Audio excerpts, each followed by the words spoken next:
The Vorthak fleet had assembled at the edge of the Kepler 442 system, their obsidian warships gleaming like predatory insects against the starfield. Admiral Zexthon stood on the bridge of his flagship, watching the blue-green world below with calculating eyes. Earth, the third planet harboring the peculiar species that had somehow managed to expand across 17 star systems in less than 2 centuries. "Deploy the Guardian," he commanded, his voice a harsh rasp that echoed through the bridge.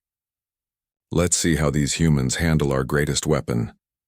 The Guardian emerged from the cargo hold of the massive dreadnought, a creature of living shadow and crystalline fury.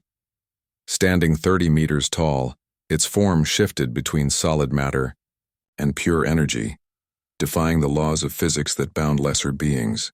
Ancient Vorthak tech spoke of it as the devourer of worlds, a being that had consumed entire civilizations across the galaxy. The beast descended through Earth's atmosphere like a falling star, its arrival sending shockwaves across every continent. Military forces scrambled, and within hours humanity's finest weapons were trained on the creature as it materialized in the center of New Geneva. General Harrison watched through satellite feeds as the first wave of attacks commenced. Plasma cannons erupted in brilliant flashes, their superheated energy washing harmlessly over the Guardian's shifting form. Nuclear missiles detonated against its crystalline hide, producing nothing more than a curious tilt of its massive head. Railguns fired tungsten rods at relativistic speeds, only to watch them pass through the creature as if it were made of mist. "Sir," his aide reported, voice trembling, "all conventional weapons have failed. The creature appears to be adapting to each attack, becoming immune to anything we throw at it." Above in orbit, Admiral Zexthon allowed himself a satisfied rumble. The Guardian had never failed. It would consume this world's defenders, feast on their terror, and leave the planet defenseless for Vorthak occupation. Humans were just another species to be catalogued and conquered. But as the Guardian began its rampage through the city, something unexpected happened. The evacuation protocols had failed in Sector 7, where a small apartment building had been overlooked in the chaos. Inside, 8-year-old Maria Santos clutched her favorite toy, a simple red rubber ball her grandfather had given her before he passed away. Her parents had been at work when the creature arrived, and now she was alone, hiding under her bed as the sounds of destruction grew closer. The Guardian's massive form appeared outside her window, its crystalline eyes scanning the building. It could sense the life within, a small frightened spark that would barely register as a meal. But protocol demanded the consumption of all sentient life. Maria heard the wall of her apartment explode inward. Dust and debris filled the air as a massive claw shifting between shadow and crystal reached through the opening. She closed her eyes tight, holding her grandfather's ball against her chest. Then something in her 8-year-old mind made a connection that millennia of Vorthak conquest had never anticipated. The creature looked sad. Maria had always been good at reading emotions even in her stuffed animals and toys, and looking at this massive being despite its terrifying appearance, she saw something familiar in its crystalline eyes. The same look her dog Rex had when he was sick, the same expression her grandfather had worn in his final days. Without thinking, she crawled out from under the bed and approached the creature. "Hey," she said softly, her voice barely above a whisper. "Are you okay? You look lonely."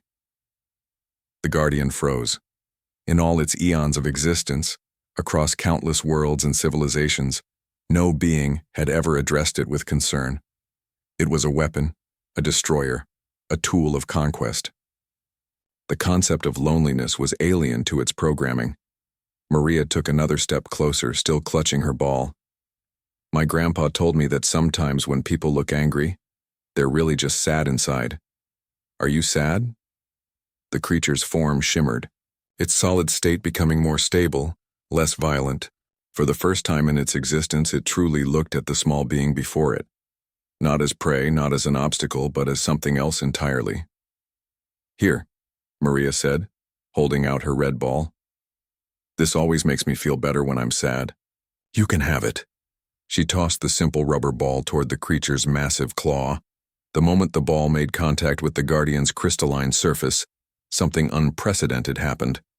The creature's consciousness, which had been locked, in cycles of destruction and consumption for millennia, suddenly experienced something new. Kindness without expectation, compassion without motive, the pure heart of a child who saw suffering and wanted to help. The Guardian's form began to change. The dark, shifting shadows lightened, and the razor-sharp crystalline edges softened. For the first time in its existence it felt peaceful. Above in orbit, Admiral Zexthon watched in horror as his perfect weapon began to glow with a soft, warm light. "What is happening? Report." "Sir," his tactical officer stammered, "the Guardian appears to be deactivating itself. Its bio-readings are shifting to dormant status." The creature gently closed its massive claw around the small red ball and looked down at Maria with eyes that now held warmth instead of fury. When it spoke, its voice was no longer the harsh growl of a destroyer, but something softer, more curious. "Thank you, small one. I had forgotten what kindness felt like." As the Guardian settled into a peaceful meditation beside the apartment building, news of what had happened spread across the globe and beyond. Humanity had faced an impossible enemy and defeated it, not with superior firepower or advanced technology, but with the simple compassion of a child who saw past the monster to the lonely being within. The Vorthak fleet retreated without firing a shot. Admiral Zexthon's final report to his superiors was brief. "Humans are not like other species. They possess a weapon we cannot counter. They see enemies as beings capable of redemption. Recommend immediate cessation of conquest operations." The Guardian remained on Earth, becoming humanity's protector and friend. And sometimes, late at night, the mighty creature could be seen gently rolling a small red ball back and forth with a little girl who had taught the galaxy that the greatest strength isn't in the weapons we wield, but in the kindness we choose to show. In the end, no weapon could harm the beast, because a human child had shown it that it didn't need to be a beast at all.